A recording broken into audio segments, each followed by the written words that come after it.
Oh yeah.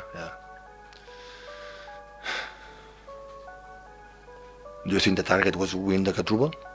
Honestly, it's not. We won the Super Cup, European Super Cup. We have 3 more competitions to play, and yeah, for the rest of the teams, good luck for the Carabao Cup.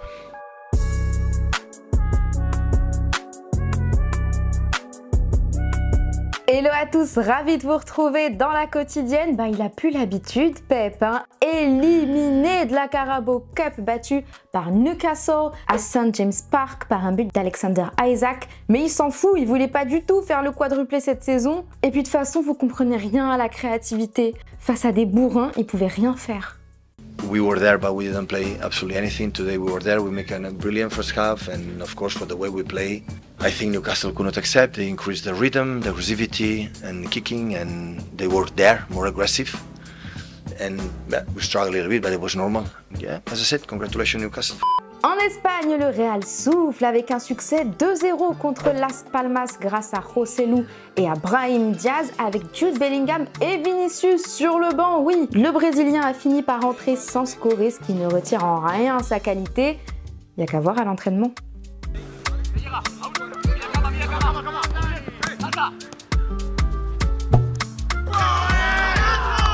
Au classement, paf, les Madrilènes signent un gros coup en passant devant les Barcelonais pour prendre la 2e place, mais le nouveau leader s'appelle Gérone. Après sa victoire sur la pelouse de Villarreal, toujours invaincu, Gérone, club satellite de Manchester City. C'est QFD, ce qu'il fallait démontrer. Allez, c'est l'heure du football vrai. Et si on faisait une petite escale au Mexique, il fait beau en plus? Oui, parce qu'on a des nouvelles d'André-Pierre Gignac. Ça plane pour lui. Dans la nuit, il a remporté son 12e titre en 8 saisons chez les Tigres, dont il est meilleur buteur avec la Campeones Cup. Il a battu le Los Angeles FC et un autre ancien de Ligue 1, Denis Bouanga, à tous sourire. Quel réfé cet APG. Toujours au Mexique, il y en a un qui a essayé aussi de glaner des titres, mais avec moins de réussite. C'est ce petit chien mignon qui a envahi une pelouse. Regardez ses skills, sa conduite de babal est incroyable. Il a semé tout le monde pendant le temps additionnel avant de rendre leur outil de travail aux joueurs. On est soulagés. Enfin, en Autriche, il y a eu pour la première fois de son histoire un derby entre le RB Salzbourg et l'Austria Salzbourg en coupe. Et quelle première victoire écrasante des premiers, 4-0, mais une ambiance de folie savourée.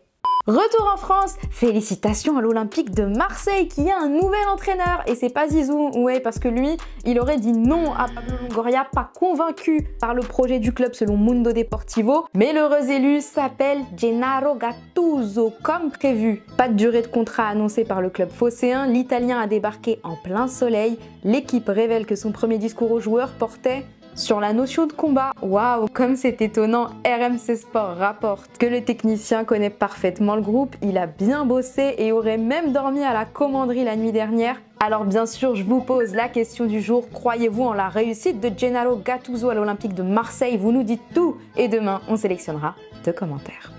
Pour en revenir à notre Zizou national, France Bleu nous a appris une dinguerie. En réalité, il accepterait de venir à l'OM avec des conditions. Cela serait uniquement en tant que manager général, c'est-à-dire entraîneur et responsable du recrutement. Et encore une fois, que si l'Arabie Saoudite reprend le club avec 300 millions d'euros pour recruter de budget, reste une chose, que Franck McCourt accepte de vendre le club. Pas gagné. Chez les rivaux du Paris Saint-Germain, ça va se faire taper sur les doigts. 4 joueurs répondant au nom de Randal Kolo Muani, Ousmane Dembélé, Layvin Kurzawa et Achraf Hakimi sont convoqués par la commission de discipline. Pourquoi? Parce qu'en marge de PSG-OM, ils ont entonné des chants insultants envers les Marseillais. Ils seront entendus le 5 octobre. Moralité, soignez votre langage en toutes circonstances.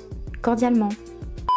Avant de se quitter, vous vous souvenez, le week-end dernier, l'Ajax avait vu son match interrompu face à Feyenoord après des jets de fumigène et de feux d'artifice. Eh bien, il a repris hier. Feyenoord menait déjà 3-0 et bam, ça en a ajouté un score final 4-0. Les Amstello damois perdent une place au classement, 14e à 2 points de la zone rouge. Ça chauffe aux Pays-Bas. Hier, je vous demandais si vous validiez le changement de sélection d'Amine Gouiri qui a rejoint l'Algérie. Lolo, toi du moins tu le comprends, il aurait peut-être attendu des années pour rien en attendant l'équipe de France au vu de la concurrence, tu trouves son choix logique avec une bonne nation du foot. Paul, tu trouves que c'était un très bon espoir pour nous, mais qu'il pourrait être un pilier de la sélection algérienne et pourrait plus facilement y être titulaire. On le lui souhaite en tout cas.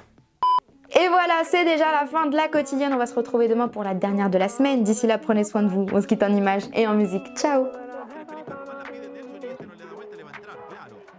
Alargue